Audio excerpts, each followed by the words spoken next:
Here is a number that should make every military strategist lose sleep at night. $1,000. That is all it takes for Ukraine to make a $10 million weapon completely useless.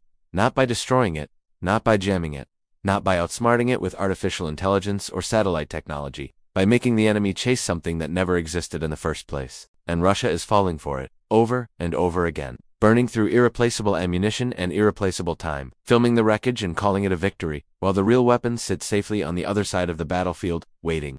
This is not a story about high-tech warfare. This is a story about how a bouncy castle manufacturer from Ukraine quietly became one of the most consequential weapons designers in modern military history. And once you understand what he built and why it works so well, you will never look at battlefield footage the same way again. His name is Viktor Talonov, and before the war, his biggest professional challenge was making sure inflatable sports arenas held air and that bouncy castles did not collapse under the weight of excited children. He was not a defense contractor. He had no background in military engineering. What he had was a deep understanding of materials, of shapes, of how to make something look completely convincing from a distance. And it turned out that skill set was exactly what Ukraine needed, because here is the problem Ukraine faced.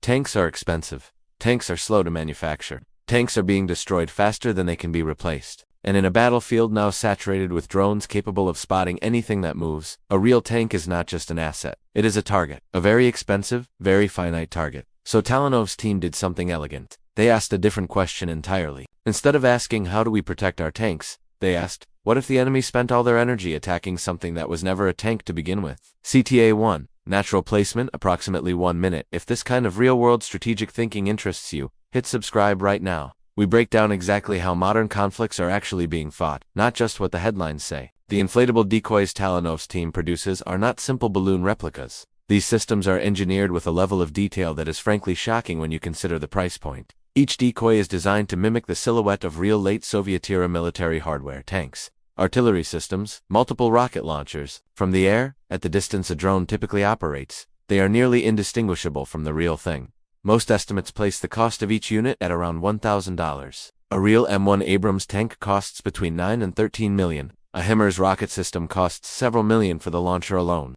The math here is almost embarrassing for the side that keeps shooting at air, but the physical appearance is only part of what makes these decoys so effective. The engineering goes deeper. Many units are fitted with internal heat sources specifically designed to produce an infrared signature that closely mirrors what a real vehicle engine gives off. A drone operator sweeping an area with thermal imaging sees a heat bloom in the shape of a tank. They see what looks like a real target. Their system flags it. They engage, and they have just spent a drone costing anywhere from $1,000 to $10,000 to destroy a balloon.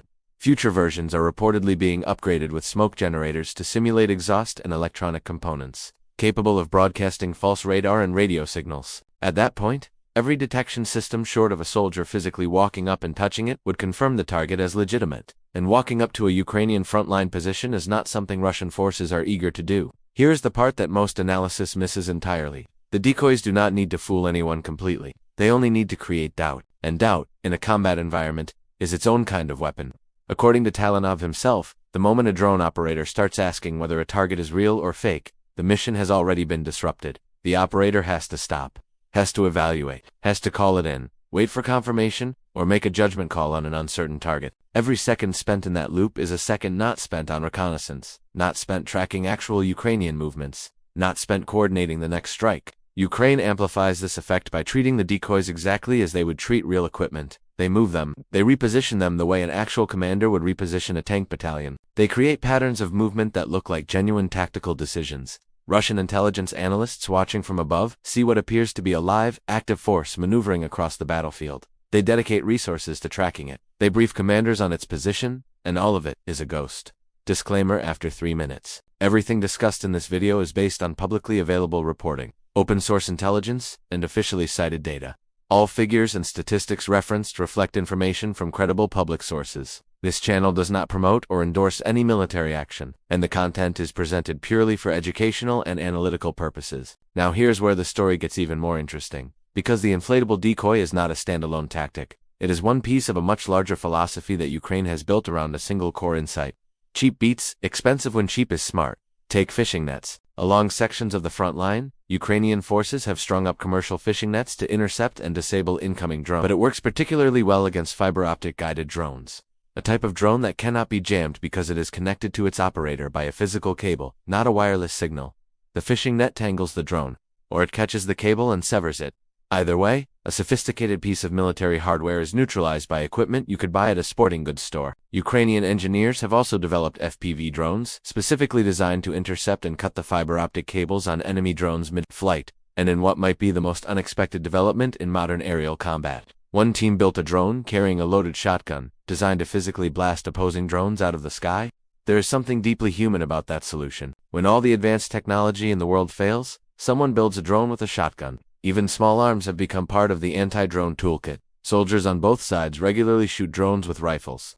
The hit rate is not impressive, but it requires zero additional infrastructure and zero specialized equipment. More organized versions involve synchronized arrays of rifles or machine guns firing simultaneously at a target.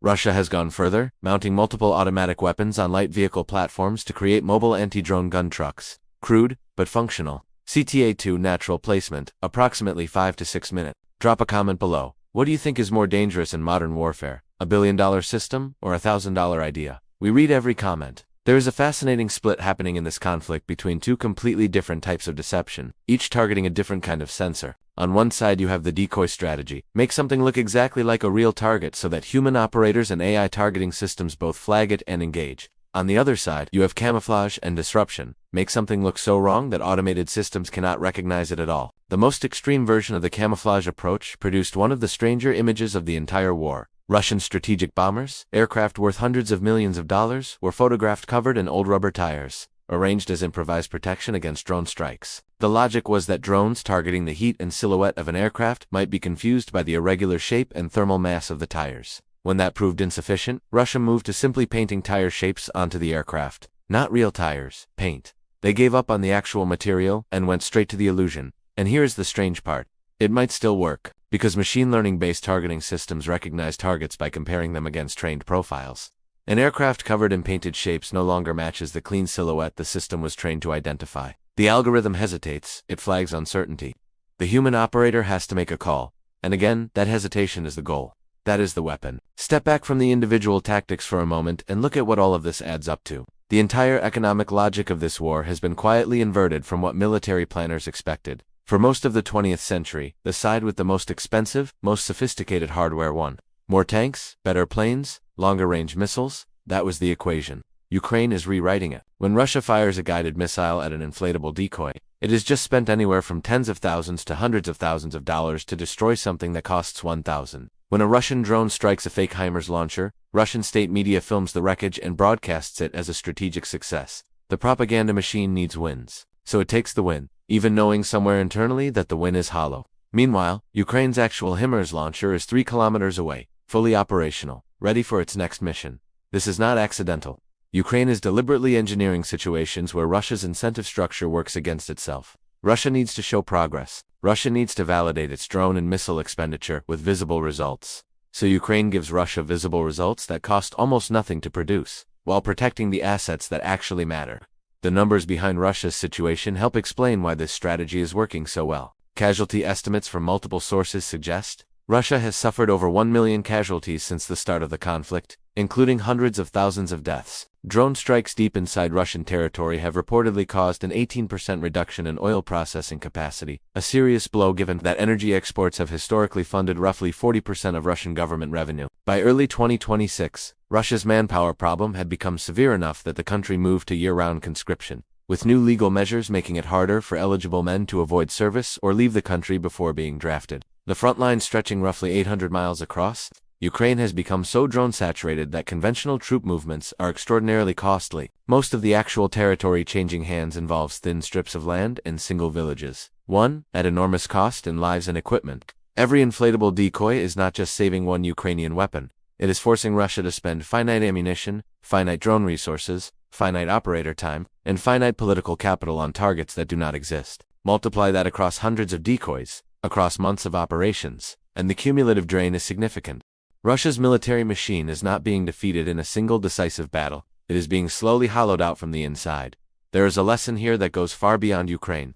Every major military on Earth is currently investing in autonomous drone swarms, AI-guided targeting, and machine learning-based surveillance systems. The assumption behind all of that investment is that better sensors and smarter algorithms will give you an overwhelming advantage on the battlefield. Ukraine's experience suggests the opposite is also true. The smarter your targeting system, the more precisely it can be fooled. If a swarm is programmed to attack vehicles matching a certain thermal and visual signature, and that signature can be replicated in inflatable form for $1,000, the swarm has a fundamental vulnerability that no software update can fully fix. You can improve the algorithm. You cannot eliminate the ambiguity that a well-designed decoy creates. The United States is pursuing microwave-based weapons that can disable drones by scrambling their electronics without ammunition costs, just electricity.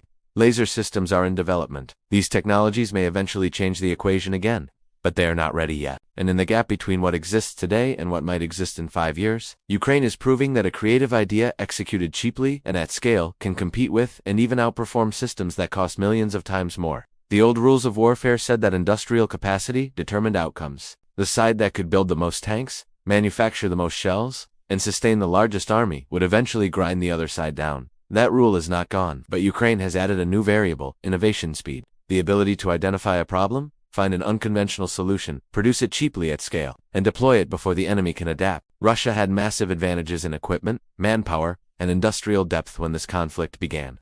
3.5 years later, those advantages are visibly eroding, not because of a single dramatic technological breakthrough, but because of 1,000 small creative decisions made by engineers who used to make bouncy castles. The most expensive weapon in the world can be neutralized by making it chase something that was never there. And in that gap between reality and illusion, Ukraine found one of its most effective strategies of the entire war.